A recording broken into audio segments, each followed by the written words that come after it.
Hello everyone. I propose we start. So welcome to this introduction to OneCode Cloud. Thank you for registering and attending the meeting. Before we start, I'll introduce the speakers today. So first we have Claude, who is a geologist, a big Python addict, we may say Python guru, and he's also the CTO of DeepLine. Then we have Thibaut. Thibaut is a full stack developer and he's the lead developer of our OneCode projects.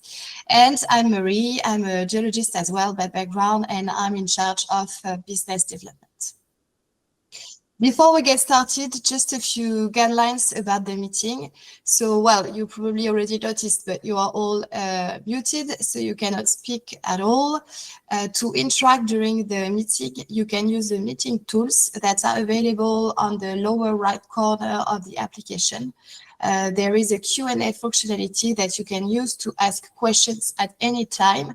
And we have planned Q&A breaks during the webinar so we can answer them live with Claude. So do not hesitate to ask your questions or comments just there. There is also a pause functionality that we might use. So we will ask you questions as well during the session, but we will let you know when we do that. Finally, the meeting is recorded. We will make the video available probably tomorrow or on Friday on our YouTube channel, so you can replay it. All right, so on the agenda for today, just a very brief introduction of DeepLine, so you know who we are, where do we come from. Then we'll dive into the topic, what is OneCode Cloud, how it works. So we'll go through two demonstrations with Claude. The first one will focus on the use of OneCode as a user, so not a developer profile, but more a generic user profile. We'll have a first Q&A break, and then we'll see from a development point of view how to turn a local Python script into a cloud application, followed by a second Q&A break. And to finish, Thibaut will tell us about the current status of the project and tell us about what we're working on at the moment. And we'll have a final Q&A break. So let's start. So DeepLine in short. DeepLine, we are a tech company, we are a service company, rather small. We are currently 9 people, 7 in Pau, in the southwest of France, and 2 in Perth in Australia. So we are rather small, but we are also a multidisciplinary team, as we stand at the crossroad of geosciences, data science, and IT/software development. So what we do, basically, we provide fit-for-purpose solutions to leverage Python superpowers in geoscience workflows. So in other words, we try to help geoscientists save time by standardizing and automating data processing and modeling so people can focus on high-value tasks. So concretely, we work on custom development projects, which can be in the form of Python applications, web applications, standalone tools, depending on the needs, but there is always some Python involved somewhere. We work on collaborative platforms, cloud-based with scalable computing, so people can collaborate around these Python tools and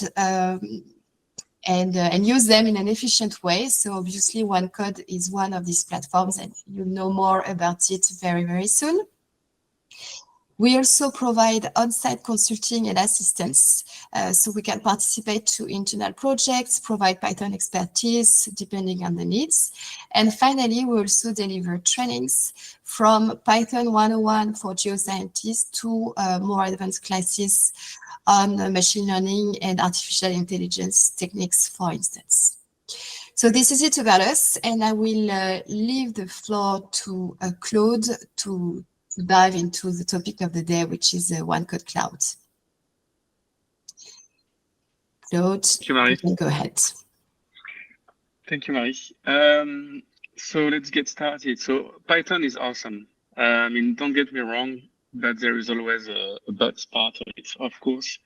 It can actually be quite difficult if you want to share your Python script or application or some stuff with someone else, especially if other person don't necessarily know about Python. And so what we have been experiencing over the last several years, and that's why we came up with OneCode, is the fact that most of the Python prototype, even if they are really, really cool, they stay on our computer. And it's very difficult to actually share them across to users who don't necessarily know anything about Python. And so that's what happened to 85% of the prototypes, actually, very sadly. And so the reason that we found out is that it's actually painful and difficult to share those codes for several reasons. The first one is that you need to have Python installed on your computer when you want to run Python application. It's pretty straightforward if you're a developer, but it's not if you have nothing to do with Python, actually. You also need to have the same Python environment as a developer, the same libraries versions or compatible version and so on. And it's becoming like very like IT kind of things. So it can be quite frustrating, like headaches. Also, when we talk about doing cross-platform applications, the path system are not the same on Windows, Mac, and Linux. And there are like few discrepancies here and there. And so it can be actually quite difficult to make a code that is agnostic to the operating system that we face. And so handing over a Python application that is an awesome prototype on your machine and putting it in the hand of someone who doesn't know Python is frustrating, because that other person will also need to dive into the Python script or the Jupyter notebook, and it's not necessarily an easy task for those people. And so it's also a challenge if you're within a company, actually, if you're doing that like professionally, because as soon as you want to share your application, not just for fun, for work, that you're talking about securing the data, securing the codes, handling the concurrency of the users. So typically, how do you handle the compute? How do you handle the storage if you have 1 person or 10 person actually trying to execute your application? And also, as soon as you have several versions of the application, you will necessarily have different Python environments and you need to handle them as well. So it's a lot of time and hurdles that is taken away from your creativity time or development time that is valuable. And so if you have to repeat that for many Python applications, it's becoming a nightmare. And we've been experiencing that, delivering Python application to clients internally from one colleague to another and so on.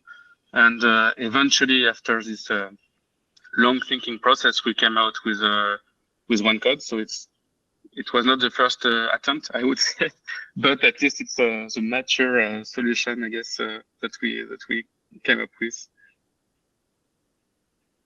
Mike, if you don't mind going next, thank you very much. So what we propose here today is something called OneCode. So there are two I would say flavors of OneCode. There is what we call OneCode Cloud, which is a platform on the web that you can access through your web browser. And typically it's like a web service for anyone where you can actually log in, execute Python application. And it's perfect for people who don't know any Python at all. You don't need to know any single line of code, and you will be able to run Python application from your browser using the cloud resources and without having to know IT as well. And all this OneCode Cloud stuff actually relies on Python library that is open source under MIT license, which is also called OneCode. And so the library allows to actually easily set up this mechanism of sharing the application and executing this application in different contexts. And so the cloud leverages the open source library, of course.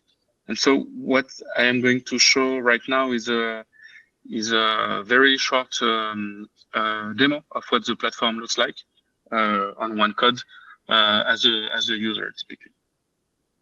So I'm gonna go ahead and share my screen.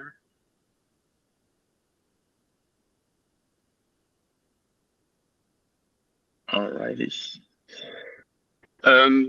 So OneCode Cloud is available at this web address here, onecode.rocks. So if you go on there, you will be able to create your free account, and you will be able to log in and try things right away. So don't hesitate to do it. For now, we only open the free plan, so knock yourself out. So on the first page, you will see a lot of information about this OneCode Cloud that you will discover through this presentation, as well as the links to the open source library and the documentation as well. So as a user going into this web platform, if you don't have an account, you can sign up.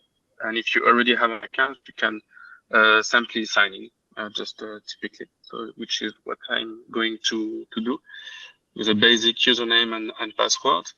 And the first thing that comes up here is actually all the Python applications that I have access to. And so there are three kinds of applications that we can see here. We have all the green ones, which are public applications. So typically, those are applications that has been made available to anyone. Kind of like when you go into the App Store on your iPhone or Android and you download an app. It's very similar.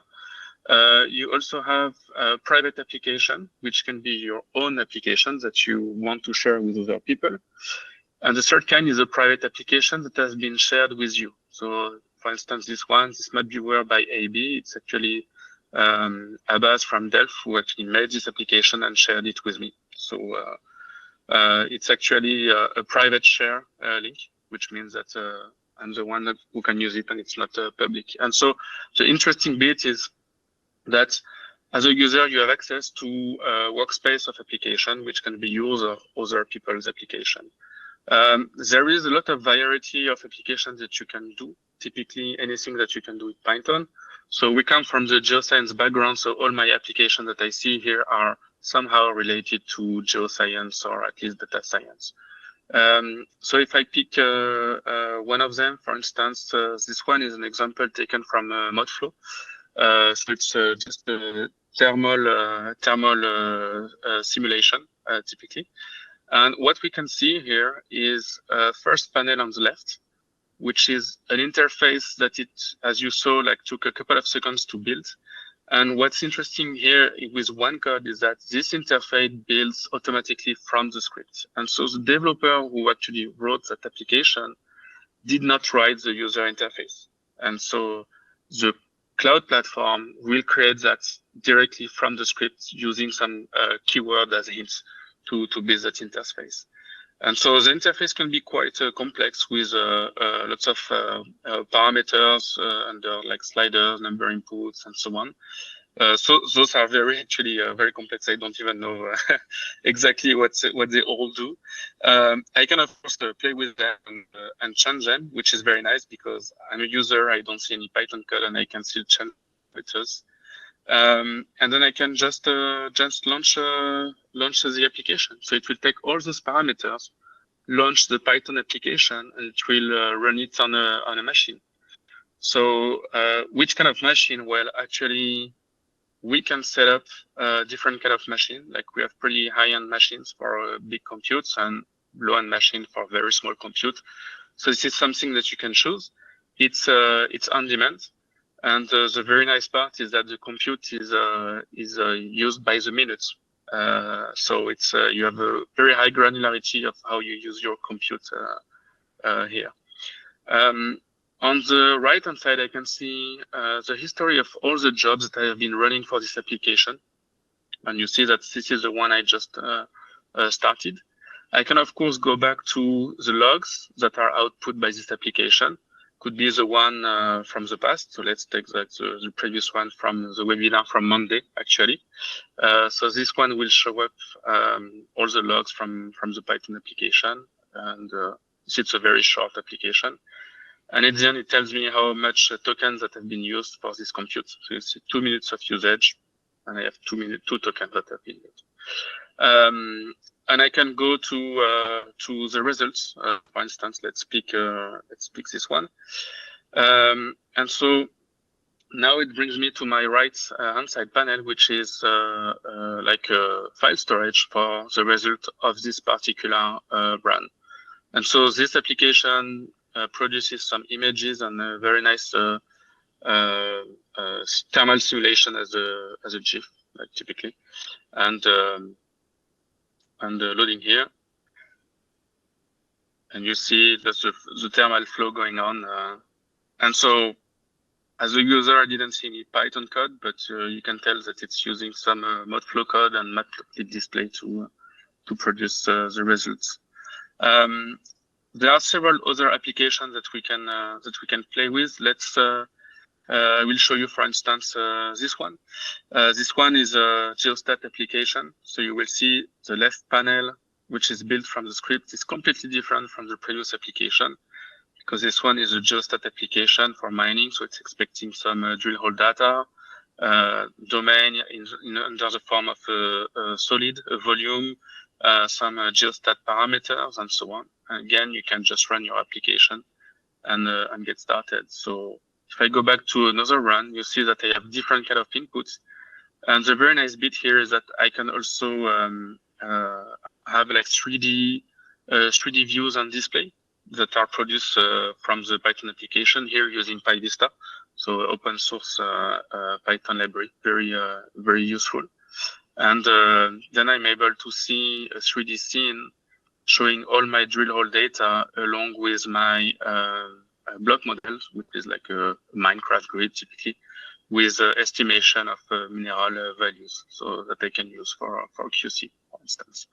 And so there is no limit on what you can actually produce. Could be interactive plots with Plotly, could be 3D, could be animation with as a GIF with matplotlib and so on. And so that's very handy, and there is no real limit to what you can do with it. And so as a user, when you log into this OneCode app, you start on your workspace with all the apps you have access to, and then you can just run them over and over. What's very nice too is that it comes up with a storage, and so you have a file storage that comes with it, where you can upload and download your data. And so here I see all my input and output, and you see that I'm using 4 gigabytes of storage, and I have like 1,600 items under there. And I can of course download them, and I can preview them as well, like last time, and so on. So I'll just get it down there. Just to mention here, there is another tab called OneStore. OneStore is where we have all the public application, and Thibaut will talk about it later on during the presentation. That's it for the OneCode as a user part, and you see I'm just able to run Python application that can be very diverse. Could be computy actually type of application without even seeing one line of code of Python, and the developer doesn't need to put any user interface code and doesn't need to handle the IT deployment of its application. And we will see that in a second part. Marie, I'll give you the screen back. Yes. Thank you, Claude. So we have a few questions. I'm going to start by the last one, which I think you answered actually during your demonstration.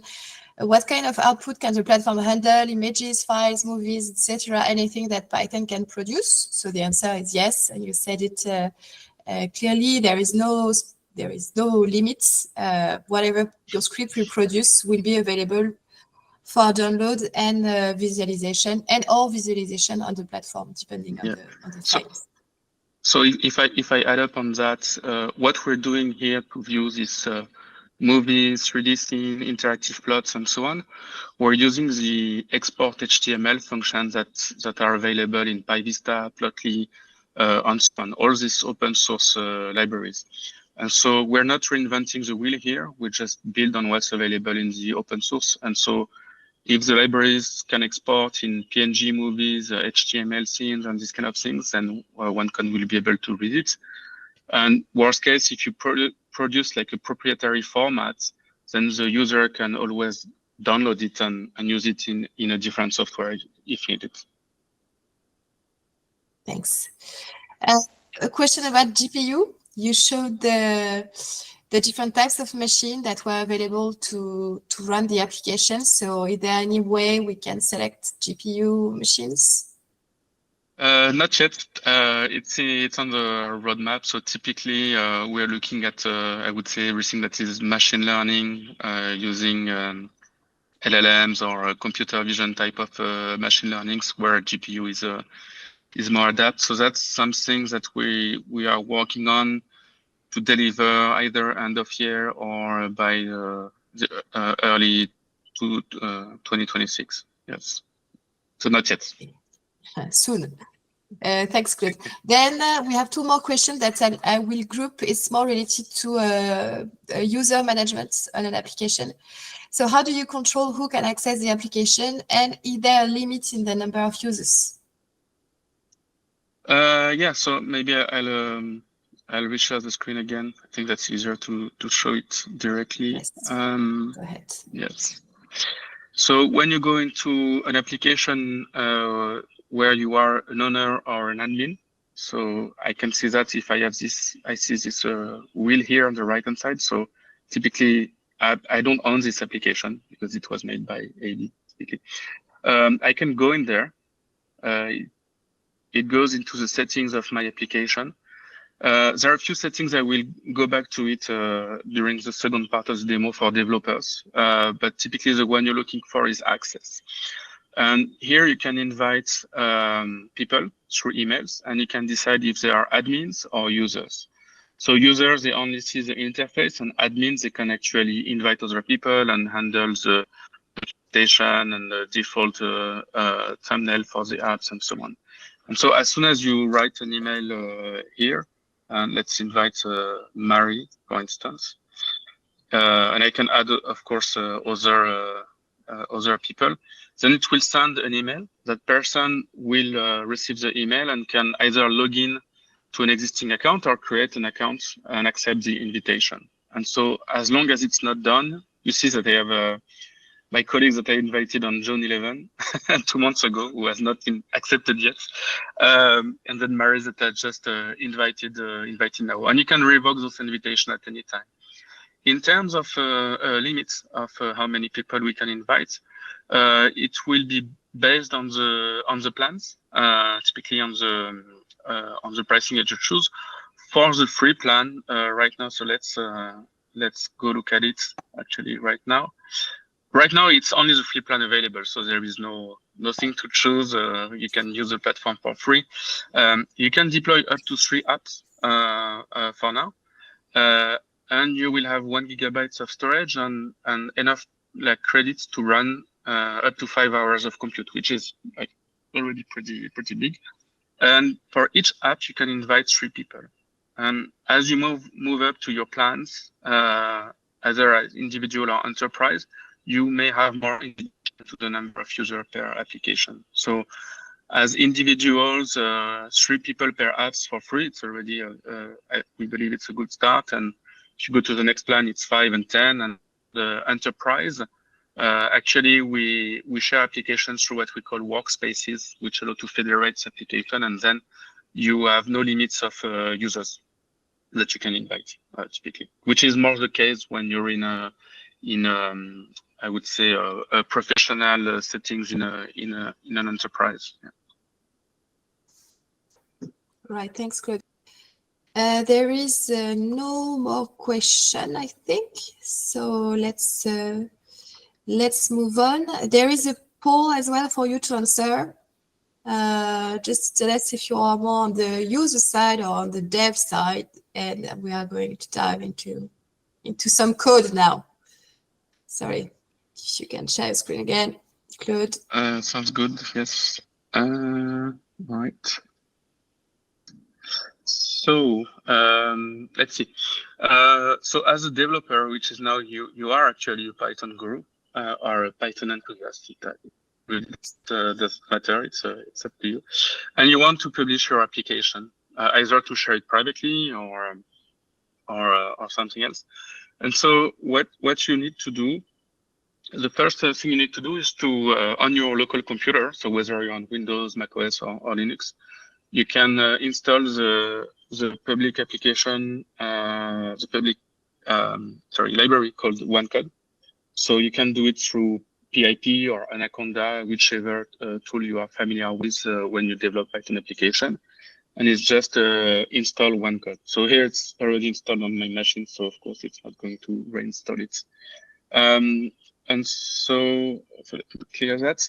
And so what comes with it, as soon as you install OneCode, you have a few commands that are available, starting with OneCode dash something, allow you to manage your application and so on. So the first one that we will be interested in is this OneCode dash create.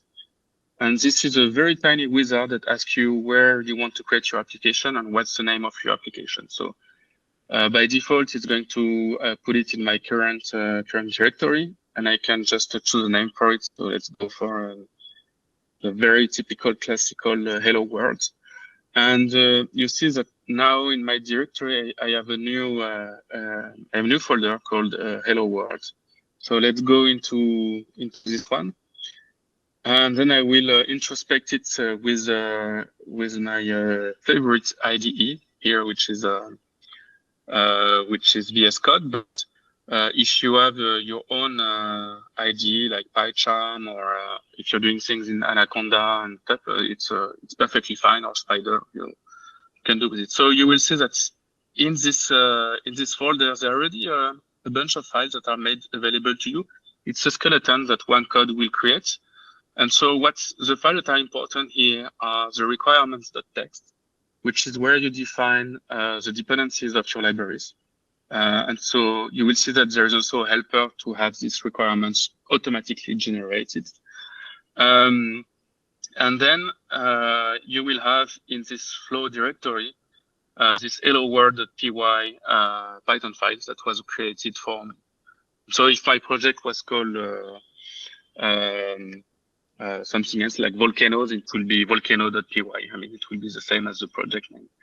And it's typically my entry point for my Python application. And by default, it's a function that just prints as in the logger this hello world, builds this to do something awesome.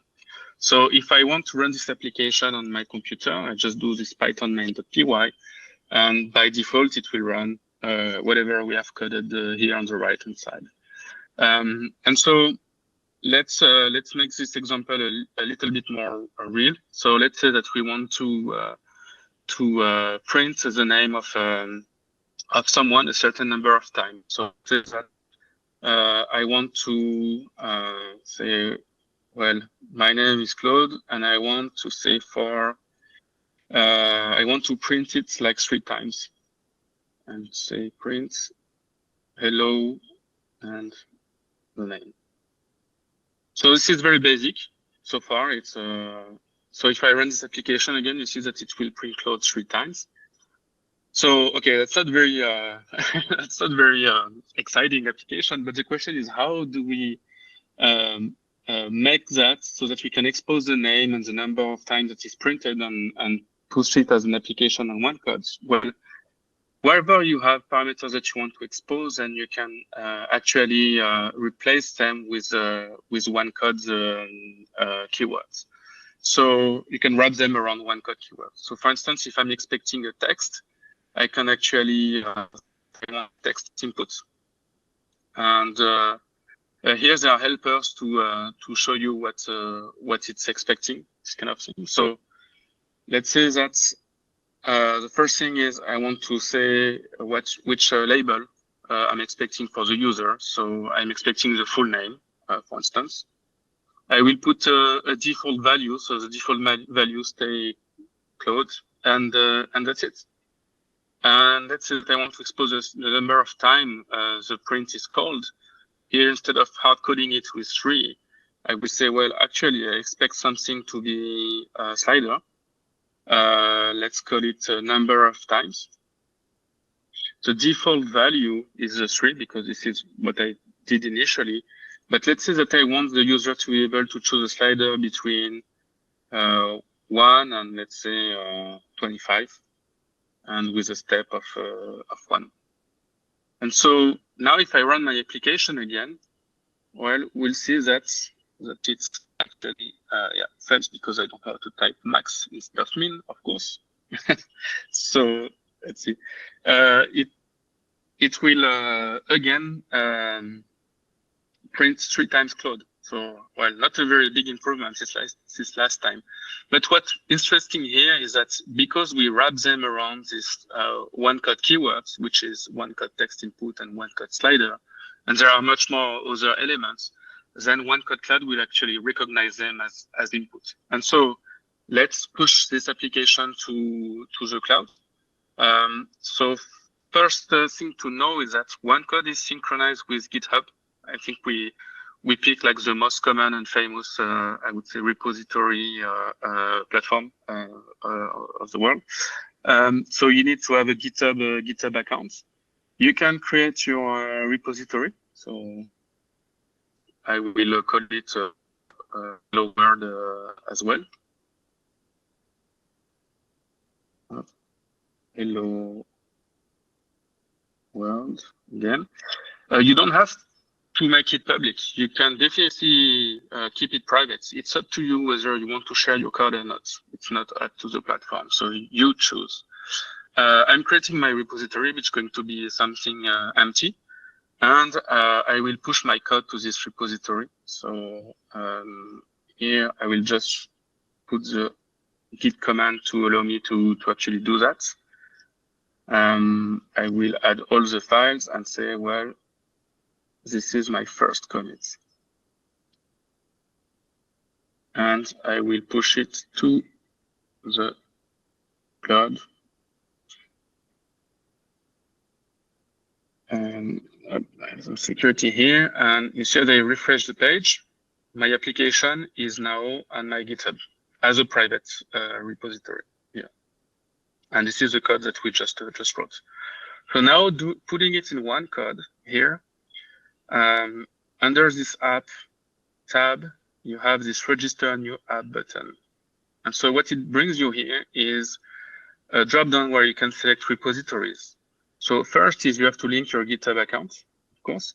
But when you do that, it does not necessarily have the rights to all your repositories. You actually choose which repository your OneCode application can access. And so let's see, a new tab. You see that it redirects me to GitHub, and I say I want to configure it for my personal GitHub account. Here I already have a bunch of repositories that I allowed. I can remove if I want to withdraw that authorization, and if I want to add a new one, which is here, I want to add Hello World, which is the one I created, and then that's it, save. And so if I go back to my list here, you see that now in the list, if I type Hello World, I should see, yes, my repository. It also asks me which version I want to choose. So what you have to understand here is which branch. So right now we only have the main branch, but you could potentially have like a dev branch, a production branch, a V1 branch, V2, V3, and so on. What it allows you to do is actually to pace your development and your delivery the way you want. And you can actually decide to have a granular access, like some users to some version of the application and so on. Basically, you have more control on how you want to share this application. You can decide which Python version you want to use, 3.10, 11, and 12, which are the current LTS versions. Of course, you can change that later on. So you can pick one, and if you're not happy, you can always change it afterwards. It's okay. You registered your app, and so the first thing that that will come up is the settings of the application that we briefly show later on. So we looked at the access before, so let's go through the other tabs.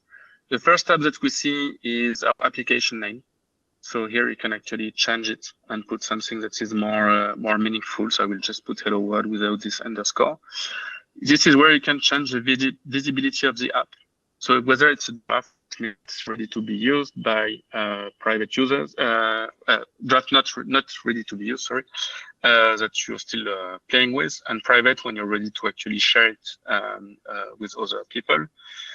You can put up a summary if you have a thumbnail image, like a nice avatar or emoticon or something. You can actually put it there, and as well you can customize the URL of your application as well, which you can do. So those are like basic settings. You can also set default compute stuff. So typically here we talked about the Python version if you want to actually change it. And those are the default settings that any users will have when coming to the app the first time. So if it's a high compute application and so on, you can basically say, well, I recommend the default to be 8 CPU with 32 gigs of RAM. Of course, the user can change it before running the application, but that will be the default. Same for the disk, you can actually go to 200 gigabytes of hard drive when running the compute. And here we also have timeouts. So timeouts is just a fail-safe, just to make sure that your application will never run more than the specified time here. Let's say that for some reason you have an infinite loop in your code or something like that, or parameters that run finite elements forever and so on. The timeouts will allow you to control what is the maximum of credits you will use on this application. And last but not least, it's a very I would say tiny feature is there is a way to run cheaper compute, which is I could call the POP servers. So typically, it's the same compute here that you select here. It's just cheaper. There is only one condition to that, is that in case of high demands of machines, your machine can be recalled and your job can be killed. So let's say that if you want to run a job like it's like a short time running and something that you're testing and so on, and if it fails, it doesn't really matter. It's always better to use this POP stuff rather than the regular machines. It doesn't change the hardware, just changes that your job will not be killed if you use regular machines. In terms of odds and probability, in almost 2,000 jobs that we ran, we only got 2 times the machine killed. So that's a pretty small amount, but you can control that. Then decide the documentation. So here you have like a markdown editor where you can put all your instruction for your users. And so because it's markdown, you can actually have some like rich text kind of like formatting as well. The access that we talked about, where you can send invitation and so on. And here, build is all the builds that the application actually had so far. So you see that I have the build that was triggered 4 minutes ago. And that is linked to this GitHub commit, which was first commit. So actually, if I click on here, it will navigate me back to my GitHub account and show my the commit that we just did, which committed all those files typically. And of course, you can see the logs of your build. So the logs are just typically like a pip install. So it's just installing all your packages defined in your requirements.file. And making sure that it will generate the user interface automatically. And so if I go, and you see it takes like 1 minute to build. So it was triggered automatically, and it takes 1 minute to build. Now, if I go to my hello world, example as a user, then I go to my interface, and you see that it's building here on the left. And here, I have my text inputs and I have my slider where default values are the ones that I specified in my file. And so now if I want to change it, and let's say that I want to say hello OneCoders like 14 times, then let's just do it. And I'll just run it, and it will launch this application. And if I want to run it several times and so on, I can definitely do that, and so on. And so here it's very nice because from between my computer on the cloud, I did not change my account. I just pushed it as is, and it builds the interface automatically for my users, and they can actually change the input, and they can change which machine type they want to run on, and then they can follow the job, and they can run several jobs in parallel if they want to, and so on. And so the jobs, I mean, if you can follow the logs here, the jobs takes like 1 minute to get started, and then it will do the print, and if so, this one does not produce any file, but if it's producing any like interactive plot, 3D scene, and all of that, it will be there. So you see, hello OneCoders, like 14 times. Here we go. So OneCode, same code between the cloud for the user and my local machine here. And so as soon as I push an update, then it's available under 1 minute for my user. Yes. So I think I will stop there for a question. Thanks, Claude. Do you want, before we go into the questions, to go through this slide to recap? Or you want to to have a drop of water first? No, it's fine. Please take your time. No, it's okay. I thought I was finished. So let's see. What we just did here is so exposing input parameters in our local computers, running the application locally, which means that you can run and test locally until you're ready. You push it to GitHub. It creates an interface. User, they can actually run your code. They can give you some feedback, download the results, and so on, and you can update your apps. And so during this cycle, you only focus on what your application do. Actually, you don't focus on the interface. You don't focus about deployments, securing server and data, about multi-concurrency usage, because if you have 100 users running the application at the same time, they will all run on a dedicated server with on hardware requirements. And so it's just a minutes away from I'm updating my application to delivering to your user, whether they are colleagues or whether they are clients on the other side of the world. All right, thanks. So we have 2 questions for you, Claude. Yes. The first one is there any plan to connect the platform to GitLab as well, in addition to GitHub? It's not in the near future. I mean, there is plan to do it. It's just that we started with GitHub. I mean, we had to pick one, and we chose the most popular. But eventually, we will add connectors to GitLab, and could be, why not, other Git type of repository. The thing is that when we do connectors, like GitLab, GitHub, they have their own authentication mechanism, and so we just need to get into it. So if it's something that becomes like a feedback from a lot of users, then we will push a priority up the list and deliver it. So. Yeah, thanks. And second question, is there an API that would allow to use the platform capabilities, computing capabilities? Yes, actually there is one in the work. We will be releasing it, I would say, in the coming months, like probably Q3 this year. What's really nice about the API is that you can do everything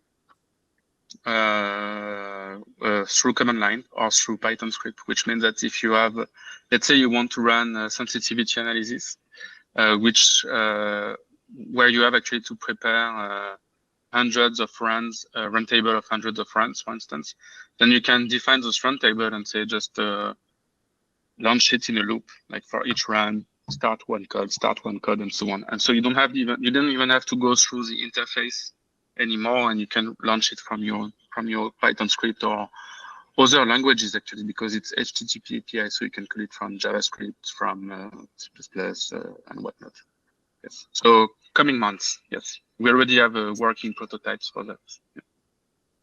Perfect, thanks. So I guess this is it. There is no more questions.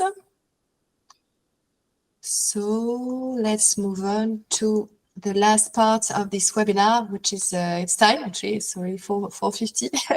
So next slides are on what's here now on the platform and what's coming next. And Thibaut, you can go ahead. Thank you, Marie. Hello, everyone. I'm Thibaut Longret, software engineer and lead developer for OneCode. So to talk about the current status, as Claude showed, everything is already available on the platform, and you can start using it right now. You just have to create a free account, and you will have access to the free plan features. I will recap them briefly. So as a user, you will have access to all the public apps, plus the one you are given access to via the invitation system. You will have access to 1 GB of data storage and up to 5 hours of runtime. And for a developer, either an individual or an enterprise, you will have access to 3 private apps and 3 invitations per application, and 1 GB of storage and 5 hours of runtime per month. For now, there are no marketplace. I will talk about one store in the next slide, but we have curated public applications. And if you want to share your ideas to the world, we can get in contact to make that happen. So for what's coming soon in the near future, as Claude showed you earlier, the pricing page of OneCode, and there were some plans. So you could have a sneak peek of what's coming with the plans in the near future. So it will bring for both individual and enterprise level more capabilities and functionalities. At the enterprise level, the main focus we will have in the next development will be to better the organization system with the workspaces and the administration. So it will allow enterprise to have a better handle on the users that have access to the app, both internally and to share to their clients. So it will be managed as entities, and you will have a much more easier time to share your applications to your clients. And to speak about the marketplace, you can see that your favorite application store, and it will allow anyone to browse, pick up apps so they can use them, and even buy some. Like it's a marketplace.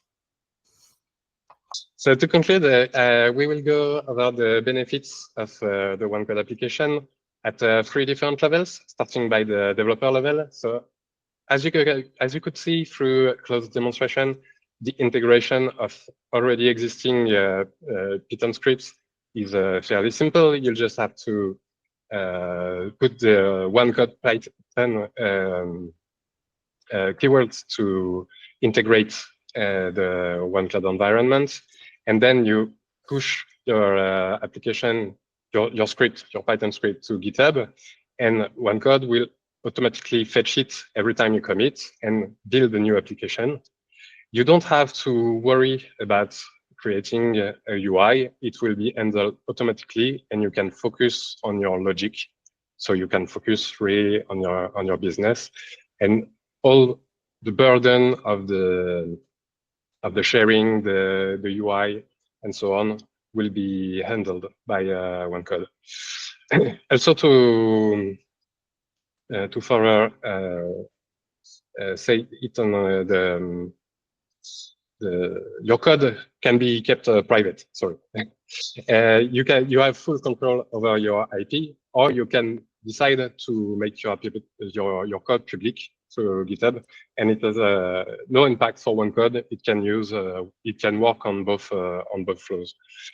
Using the application sharing system, you can easily test and iterate with your administrators as a developer. So building an application, running the script and have results can be done collaboratively. And for the maintenance part, you have access to all the logs for the build and for the runs, which make it really simple to understand what's happening in case something goes wrong. For the app access, you could see you can send invitation, revoke them at any time, grant permissions either to be an admin or a user, and so you have a control over the permissions for the user accesses. And lastly, you can have access to a large community. So you can broadcast your awesome apps to the world, and also you can meet new developers and work with them. You can also find new clients using the OneCode platform. So those are the benefits for the developers.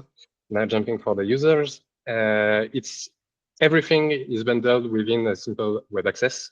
You don't have anything to install on your computer, and you don't have either to modify the scripts or ask the developer to modify the script to run your data. Everything is embedded, and you don't have to know how to code with Python. Everything is integrated within OneCode. You have access to a lot of applications, either the public ones that are made available for everyone, which we would call this the community applications. If you're working in an organization, you will have your intern application shared across your users, and you also have access to the apps where you were invited. So you can run every kind of Python applications through OneCode. Last point is about scalability. As it is based on cloud computing, you can have access to powerful machines, parallelize run, so run multiple calls in the same at the same moment. And all of that without overloading your local computer. As computation can be quite heavy, everything that runs on a server will not burden your own local machine, which is a great benefit. It's really flexible, and you can run even a small task that require a small machine, and it will cost less with that flow. For companies, we think it's a huge innovation booster, as you can prototype, iterate, operate, deploy, and share your prototypes even within your organization or to prospects or to partners. So it makes things easier for one company to create new workflows, to develop new ideas and so on, and bring them to reality through a collaborative platform. The scalability here is also really important. From the cloud computing, you can have from 1 to 100 of users at the same time. And I won't repeat what I said just before, but it's also available for companies. Regarding containers and long-term application management, you can control which apps are deployed, their versions, the data associated to them, and it will further allow you to collaborate and share your applications.